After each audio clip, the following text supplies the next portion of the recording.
We are told in the first reading to take off the garment of your sorrow and affliction and put on forever the beauty of the glory from God. Put on the robe of the righteousness. Now you cannot put on this beauty of the glory of God. You cannot put on that robe of righteousness, a good vestment, keeping inside that garment of sorrow and affliction. If you keep both, that sorrow and affliction will still bother you. Life would still be sorrowful and afflicted. What you need to do is take off that garment of sorrow and affliction in order to make place for this other garment which is going to make your life better. Similar things are being said in today's gospel. John the Baptist is asking us to prepare the way for the Lord. To prepare a way, you need to do something. You need to take off something in order to make way for something or make way for someone. Without taking off something, that way cannot be made. John the Baptist received this word of God in the wilderness. Now for John, it was a life in wilderness. When his parents, Elizabeth and Zechariah, got him as God's gift in their old age, maybe spent enough of his life in this wilderness, a place of desert moments, a place of prayer, a place of deep intimacy with God. And it is said, he lived on this wild food, he lived with the animal skin. And people must have thought that this guy is crazy. In someone's late 20s, he or she is living this type of life in the wilderness, alone, away from home.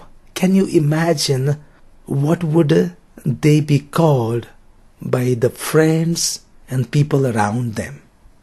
But for John, it did not matter. He had to do that choice. You either take up something and give up something.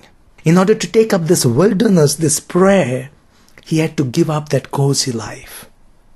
We are already in the second week of preparing for Christmas.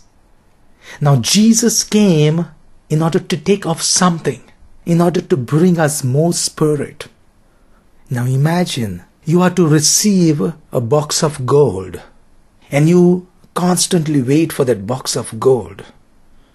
But when that box arrives and when you open it, there's nothing inside except the wrap papers. The gold is not there. Could that be still called a box of gold or a box of waste papers? Now when Christmas approaches you, what's your preparation? Are you waiting for that box of gold or are you waiting for that box of garbage? The name is still Christmas, but are you waiting for that real Jesus? Are you waiting to experience God more in your life? Or are you caught up with all these wraps, all this garbage around? It's not that it is not important. The wraps has its significance only when it goes together with gold. Otherwise, it's just garbage. What's important is that spirit, that spiritual for which Jesus came for us. And if we are forgetting that very substance, that very gold, those paper wraps doesn't make any sense. So if you are thinking to make this Christmas a better Christmas, better than last year's, better than the year before, you need to give up something. You need to give up something what did not make the right Christmas for you in the past. You cannot just have Jesus. You cannot just have God. You cannot just have goodness at this Christmas without taking away something that is not important. You need to take off that garment of sorrow and affliction in order to put on that robe of righteousness and the glory of God in your life.